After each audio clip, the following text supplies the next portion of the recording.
I've just been having a think this morning, it's thought of the day sort of thing. Just been for a walk this morning, like contemplating and stuff like that. I've heard this before. Beyond the Imaginary Curve mentions it a few times, but bad foundations will lead to more and more repairs as time passes, and these costs add up. A larger building will be especially at risk of possible collapse and need more extensive repairs to prevent this. A foundation isn't something that can be immediately fixed and then ignored, either.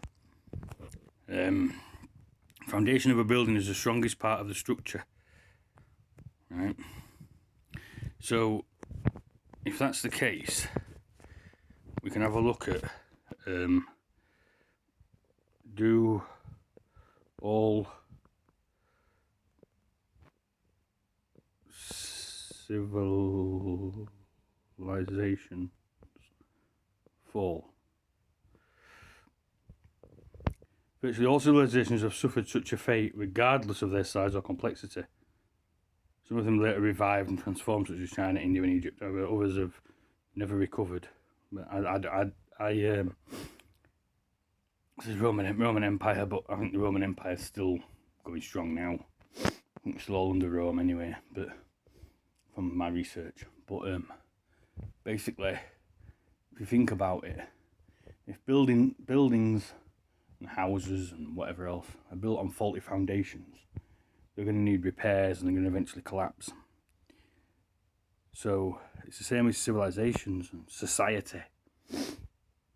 If that's built on a faulty foundation of where you are, who you are, why you're here, everything, all that lot, and everyone believes it to be something that it's not, and that's all the underlying assumption is a lie, then of course civilizations are going to fall and need repair and collapse. Look at all the dysfunction in society, not just in the UK but all over the world. They try to repair by using psychiatrists and psychologists and stuff like that, but that's not going to work.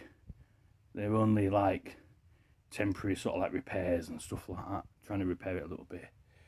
But eventually it's going to collapse because society is built on a faulty foundation of where you are, who you are, and why you're here. So just like any building, it's going to end up collapsing. And this is why all civilizations end up collapsing. And they have to reform themselves as something different. Which I think is what's going on now in the world. They're trying to collapse this system by not the stuff that's going on. The stuff that's going on now, it's been going on for a long time, generations. All the corruption and fraud and at the top of societies and stuff, and corruption and all the criminal activity and stuff like that by people at the so-called top and stuff like that. It's always gone on. It's just now they're bringing it out more into the open because they need it to collapse so they can rebuild. Like, was it the World Economic Forum, the Great Reset, Build Back Better, stuff like that. So because people were getting disillusioned with this system that we was under, and they were finding out that there was fraud and corruption and all this other stuff going on. So now they have to bring it out into the open so they can collapse it and build back better, which is a saying that they're using, which is the rule of three, again, like they're using advertising. So you remember it, and New World Order, and the Great Reset, stuff like that. There's even that book, isn't there, from Klaus Schwab, or whatever his bloody name is. And you've got all these politicians now all over the world, all over the earth, going New World, all saying New World Order, the New Order, the New World Order, and stuff like that. They're all saying it now. It's out in the open more because this is what they want. They want to pretend to appease the people.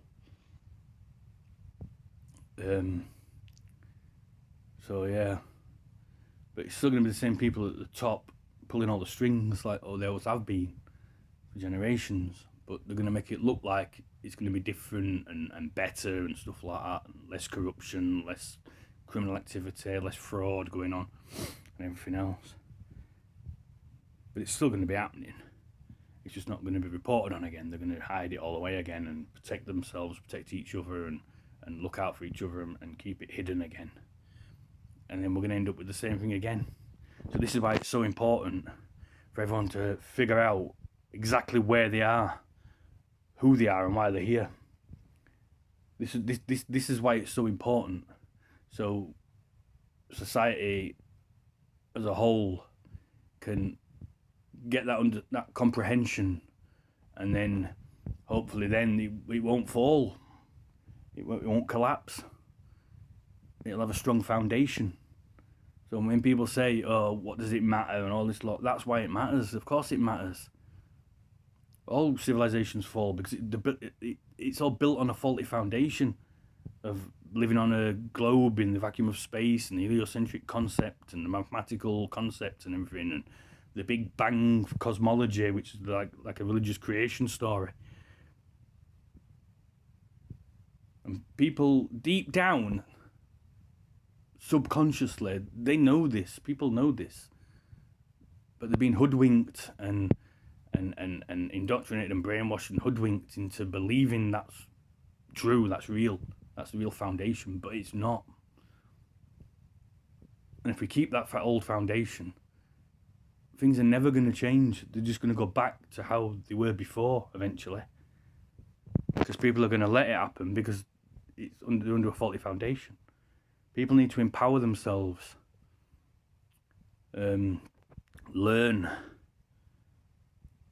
to empower themselves, to get that understand, that comprehension, so they don't fall for it again, and they build a strong foundation.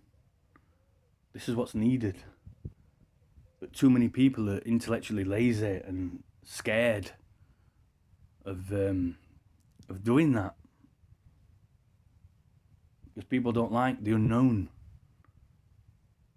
But I'm sorry, but you've got to do that. You have to.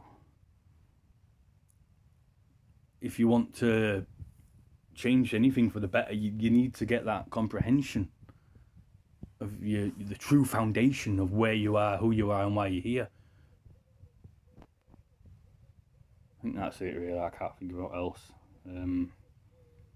But yeah, all right. Have a good day, everybody. Yeah. See you later. Bye.